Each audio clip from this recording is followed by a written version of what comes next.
Picture this. You're looking at a scaled-down model of our solar system, and you notice something fascinating. The planets, whose celestial bodies we've come to know and love, all orbit the Sun on a flat, disk-like plane. But have you ever stopped to ponder why this is? Why aren't the planets scattered in different directions, creating cosmic chaos? Why do they all seem to follow a cosmic straight line? Well, that's the intriguing question we're unraveling today. Welcome to our deep dive into why do all the planets orbit in the same plane? Now, before we embark on this stellar journey, don't forget to hit the like button, and if you haven't already, subscribe to our channel for more exciting space-centric content. So, are you ready to take this cosmic leap with us? Let's launch into our journey. First and foremost, we need to understand the basics. When we talk about our planet's orbits, we refer to a certain plane of the ecliptic. This term describes an infinite, imaginary flat surface that bisects the Sun, the pivot point of our planetary parade. The Earth, along with most of the planets in our solar system, orbits the Sun in close proximity to this plane. But it's not a perfect alignment. Each planet boasts a slightly different orbital inclination, a subtle tilt, relative to this plane. To understand this, we must voyage back in time to the genesis of our solar system. Our journey begins roughly 4.6 billion years ago with an enormous cloud of cosmic gas and dust, swirling in the vast expanse of space. This nebula, as scientists call it, is believed to be the cradle of our solar system, a notion known as the nebular hypothesis. As this nebula collapsed under its own gravity, it began to spin increasingly faster, a phenomenon much akin to a figure skater pulling in her arms to increase her spin. This principle, the conservation of angular momentum, caused the nebula to spread out and flatten into a spinning disk.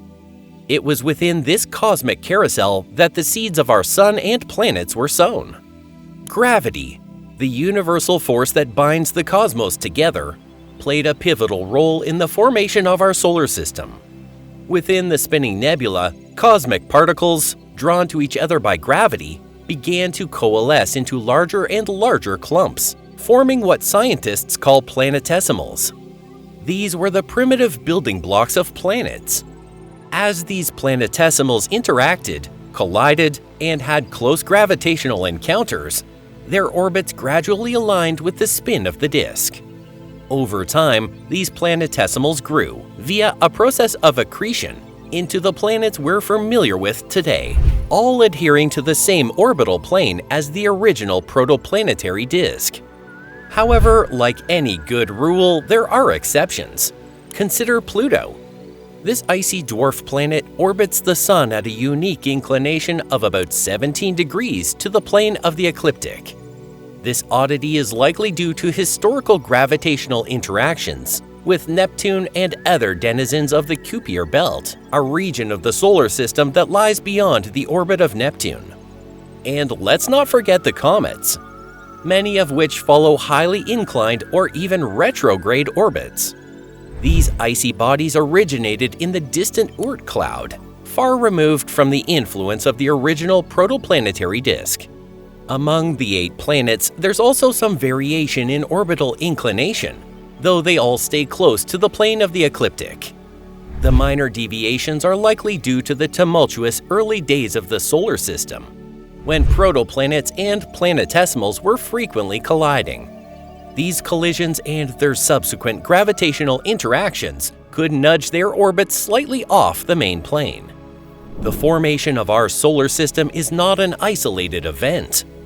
By observing the other star systems within our galaxy, we've found striking similarities that reinforce our theories.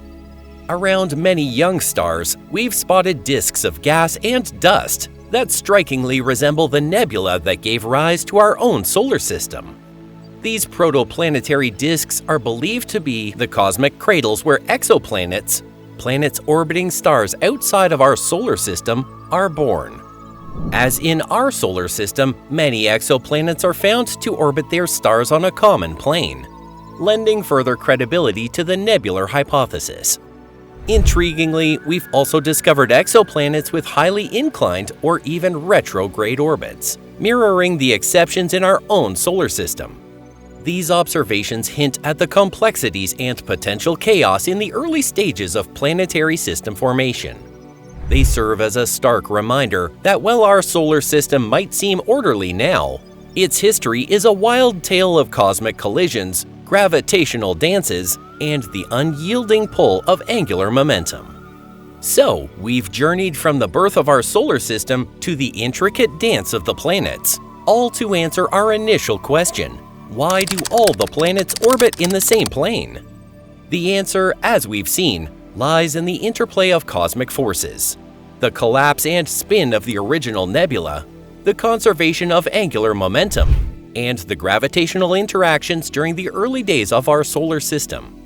These factors coalesced to form a flat, spinning disk of material that eventually gave birth to our Sun and the planets, which continue to orbit close to the plane of that original disk. Yet, the cosmos is a place of grand spectacle and great variation. As we've discovered, there are intriguing exceptions and variations that tell tales of the dynamic and chaotic nature of the early solar system. And with ongoing observations of other star systems, our understanding of planetary formation and evolution is continuously evolving, giving us new insights into our place in the cosmos.